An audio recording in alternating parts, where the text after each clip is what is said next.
औज़ुबिल्लाहिमिनश्शैतानिर्रजीम बिस्मिल्लाहिर्रहमानिर्रहीम। अस्सलाम वालेकुम व्यूअर्स, क्या हाल है। यकीनन आप लोग अपने अपने घरों में खैर आफियत से होंगे जी। आज की रेसिपी तो बहुत मज़े वाली होने वाली है। आज हम बनाएंगे पिज़्ज़ा, जो कि हम घर पे बनाएंगे और घर के आटे के साथ बनाएंगे। और घर पर जो गंदम का आटा है हम उसी को यूज़ करेंगे और बच्चों को एक हेल्दी पिज़्ज़ा घर पर तैयार करके खिलाएँगे। चलें जी, इस रेसिपी को बनाना शुरू करते हैं। हम 130 ग्राम हम आटा ले लेंगे। ये 1 कप के बराबर होगा। ये गंदम का आटा है। 1 टेबलस्पून इसमें पिसी हुई चीनी शामिल कर देंगे। हाफ़ टी स्पून इसमें नमक जाएगा। हाफ़ टी स्पून इसमें बेकिंग पाउडर जाएगा। अब हम इन तमाम चीज़ों को अच्छी तरह से छान लेंगे। जो मोटे मोटे से पार्टिकल्स होंगे उनको हम निकाल देंगे।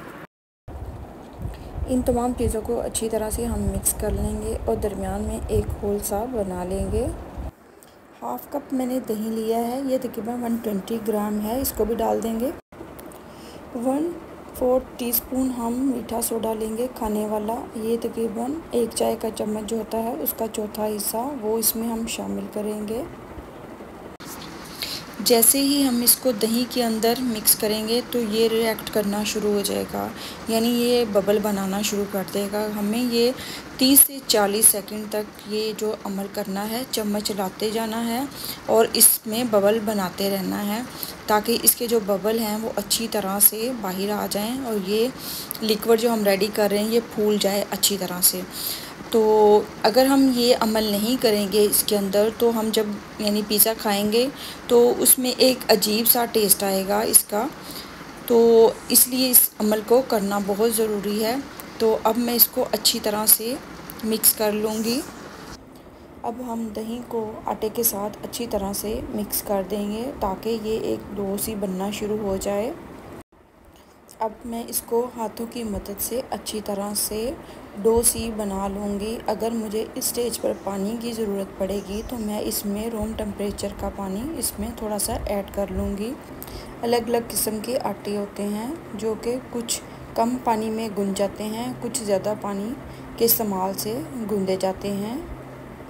1 टेबलस्पून इसमें ऑयल भी जाएगा। अब इस ऑयल को भी हम अच्छी तरह से इसके अंदर मिक्स कर लेंगे ताकि ये एक जान हो जाए।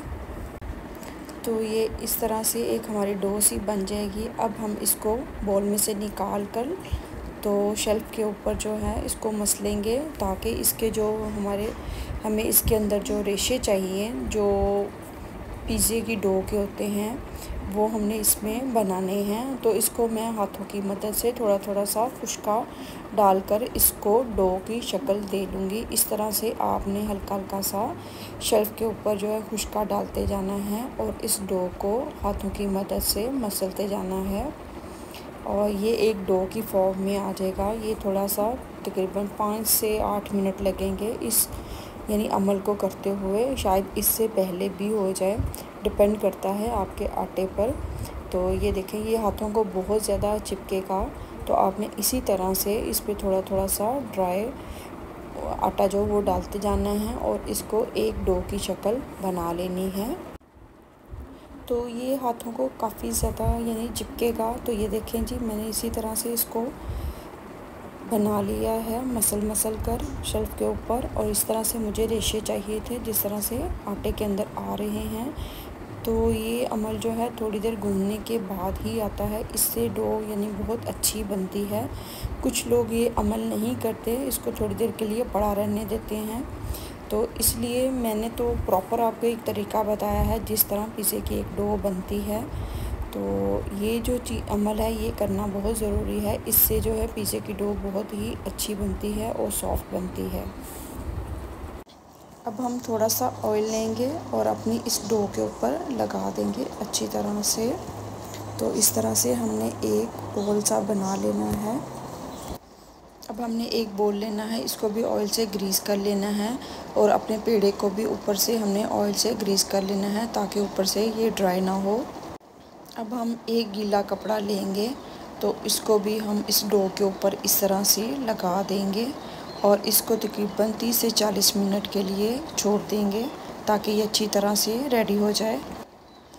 अब हम इस बोल में से पेड़े को निकाल कर शेल्फ पे रखेंगे और इसको ड्राई खुशके की मदद से एक पेड़ा सा बना लेंगे। इस तरह से आपने अंदर की तरफ आटे को उठाकर लेकर जाना है।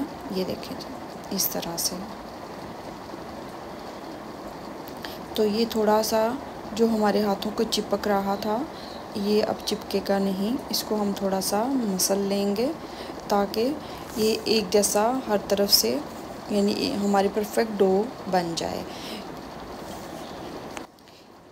ये वाला अमल जो है आप अपने हाथों पर भी कर सकते हैं, जिस तरह हम रोटी बनाने के लिए तैयार करते हैं एक पेड़े को, ताकि वो हर तरह से जब हम उसको घुमाते हैं तो वो एक ज़बरदस्त सा पेड़ा सा बन जाता है। ये देखें इस तरह से।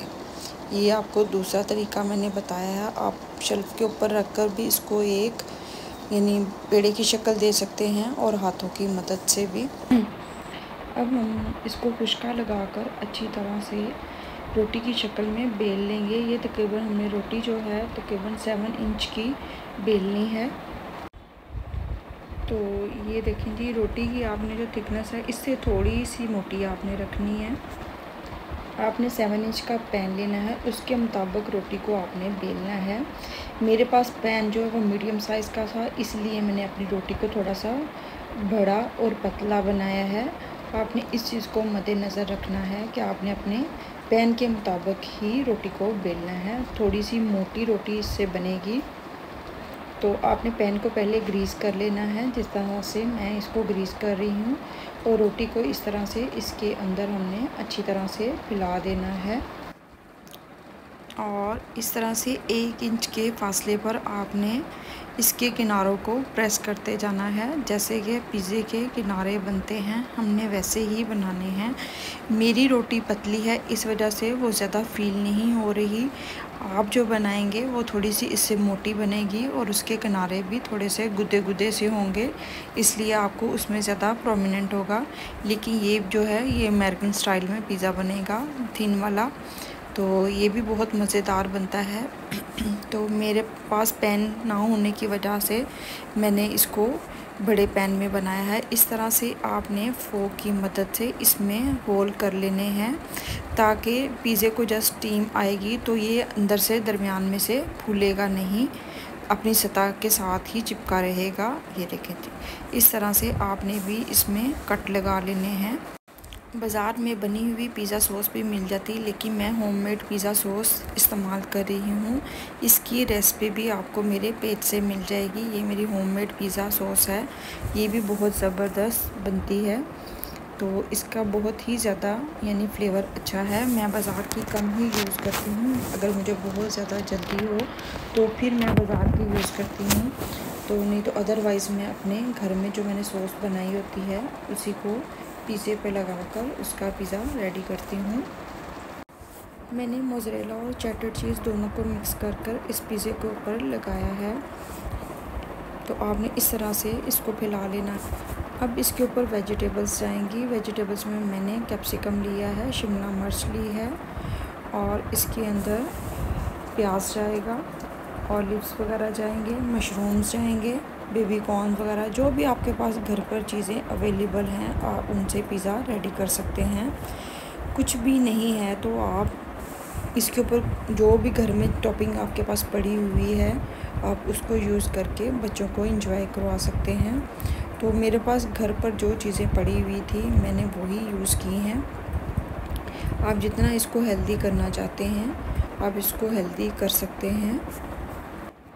अब मैं इसके ऊपर चिकन भी डाल दूँगी। चिकन की रेसिपी भी आपको मेरे पेज से मिल जाएगी। डिस्क्रिप्शन बॉक्स में मैं दोनों का लिंक शेयर कर दूँगी, पिज़्ज़ा सॉस का भी और इसकी टॉपिंग का भी।